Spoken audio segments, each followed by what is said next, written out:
Hi friends, നമുക്ക് ഇന്നൊരു ഉള്ളിപ്പുളി വയ്ക്കാം. സവാളയും പച്ചമുളകും ഒക്കെ ചേർത്തിട്ട് ഒരു ഉള്ളിപ്പുളി അതിന് ഞാൻ അരിഞ്ഞ് വെച്ചിട്ടുണ്ട്. ഇത് ഒരു ചട്ടി വെച്ചിട്ടുണ്ട്. ചട്ടിയുടെ എണ്ണ നല്ലോണം ചൂടായിട്ടുണ്ട്. അതിനകത്തോട്ട് കടുകിട്ടതിന് ശേഷം കുറച്ച് ഉലുവാപ്പൊടി അല്ലെങ്കിൽ ഞാൻ ഉലുവയാണ് ഇട്ടത്. അതിനുശേഷം അതിനകത്തോട്ട് നമ്മൾ മീൻകറിക്കൊക്കെ എടുക്കുന്ന കുടംപുളി ഉണ്ടല്ലോ, അതൊരു 3-4 കഷ്ണം ഇടും. 4 കഷ്ണം ഇടുന്നത് എന്തിനാണെന്ന് വെച്ചാൽ നല്ല പുളി ഉണ്ടാവാൻ വേണ്ടിയിട്ടാണ്. അതിൻ്റെ കളറൊന്ന് മാറി വരുന്നത്, അതായത് പുളി ആ എണ്ണയും കൂടെ ഒന്ന് മൂത്ത് വരുന്നത് വരെ നമുക്ക് നോക്കാം. എന്നിട്ട് വേണ്ട അതിനകത്തോട്ട് അരിഞ്ഞ് വെച്ചിട്ട് ചെറുതായിട്ട് അരിഞ്ഞ് വെച്ചിട്ട് സവാള ഇട്ട് അതിൻ്റെ കൂടെ 3-4 പച്ചമുളകുണ്ടല്ലോ അതുകൂടെ അരിഞ്ഞിട്ട് അതിനകത്തോട്ട് നമ്മൾ അരിഞ്ഞ് വെച്ചിരിക്കുന്നത് 2-3 പച്ചമുളക് ഞാൻ അരിഞ്ഞ് വെച്ചിട്ടുണ്ടായിരുന്നു. അത് മതി. എരിവ് വേണ്ടവർക്ക് പച്ചമുളക് കൂടുതലെടുക്കാം, ഞാൻ കുറച്ചേ എടുത്തുള്ളൂ. അതിനകത്തോട്ട് അരിഞ്ഞ് വെച്ചിട്ട് ആ പുളിയുടെ കളർ മാറിയിട്ട് നമ്മൾ ആ ഉള്ളി ഇടാവുള്ളൂ. അത് ഇങ്ങനെ ആ ഉള്ളിയും കളറും ആ പുളിയും എല്ലാം കൂടെ യോജിച്ച് പിന്നെ എല്ലാവരും ചെയ്യുന്ന പരിപാടിയുണ്ട്. ഈ ഉള്ളിപ്പുളി എന്ന് പറയുന്ന സംഭവം കൊച്ചുള്ളി കൊണ്ടും ഉണ്ടാക്കും കേട്ടോ. അതാണ് ഒരുപാട് ടേസ്റ്റ്. പക്ഷെ നമ്മുടെ കൊച്ചുള്ളി അത്ര ഇല്ലാത്തതുകൊണ്ടാണ് ഈ സവാള എടുത്തത്. ഇത് വഴന്ന് വരാനായിട്ട് കുറച്ച് ഉപ്പിടാം. ഈ സംഭവങ്ങളൊക്കെ പണ്ട് നമ്മുടെ വീടുകളിൽ അച്ഛനും അമ്മയും അപ്പച്ചനും ഒക്കെ ഉള്ള സമയങ്ങൾ അവരുണ്ടാക്കുമായിരുന്നു. പ്രായമുള്ളവരെ കൂടുതൽ ഇത് ഉണ്ടാക്കാറുള്ളത്. ഇപ്പം ഇതിനകത്ത് വലിയ ഇതില്ല. പിന്നെ നമുക്ക് അത് ചെയ്യുന്നതിനകത്ത് ഇത്തിരി കറിവേപ്പിലയും കൂടെ നമ്മളതിനകത്ത് ഇട്ടിട്ടുണ്ട്.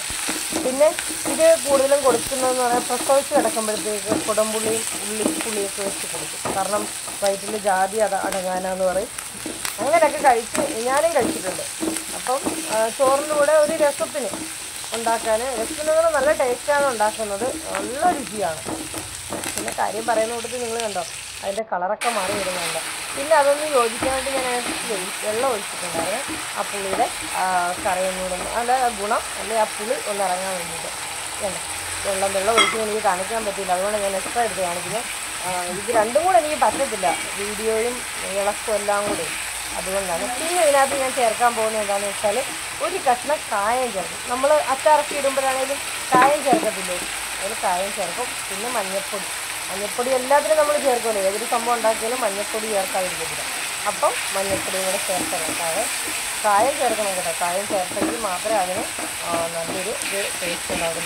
നല്ലൊരു വലിപ്പത്തിലൊരു കായം കണ്ടോ, നല്ലൊരു വലിപ്പത്തിൽ കായം ചേർക്കും. അതാണ് ഇതിൻ്റെ മെയിൻ. പിന്നെ ഇത് നല്ലോണം ഒന്ന് ഇളക്കണം. ആ കായം ഒന്ന് അടിക്കാൻ വേണ്ടിയിട്ട് നമുക്ക് ഇത്തിരി വെള്ളവും കൂടെ ഒഴിക്കാം. കണ്ടോ, ആ കായം ഒന്ന് അലിച്ച് വരണം. കട്ടക്കായമല്ലേ, അപ്പോൾ അതൊന്ന് അലിച്ച് കിട്ടാൻ വേണ്ടിയിട്ട്. പിന്നെ ഞാൻ ഇതിനകത്തോട്ടൊരു 3 സ്പൂണ് മുളക് പൊടി ഇടുന്നുണ്ട്. ഈ ഉള്ളിയുടെ ഇതനുസരിച്ച് വേണം നമ്മൾ മുളക് പൊടിയൊക്കെ ചേർക്കാനായിട്ട്.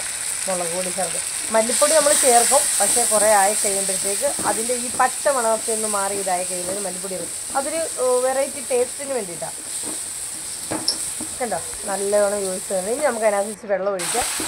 വെള്ളം ഒഴിക്കുമ്പോൾ കറക്റ്റ് ഉള്ളിപ്പുളിയുടെ രീതി നല്ല മണം വരുന്നുണ്ട്, മണവും വരുന്നുണ്ട്. നല്ല കറിവേപ്പിലയുടെയും കായത്തിൻ്റെയും ഉപ്പിൻ്റെയും ഒക്കെ നല്ല പുളിയുടെയൊക്കെ നല്ല സ്മെല്ല് വരുന്നുണ്ട്. ഇതെല്ലാവരും വീടുകളൊന്ന് ചെയ്ത് നോക്കുക, നല്ലതാണ്.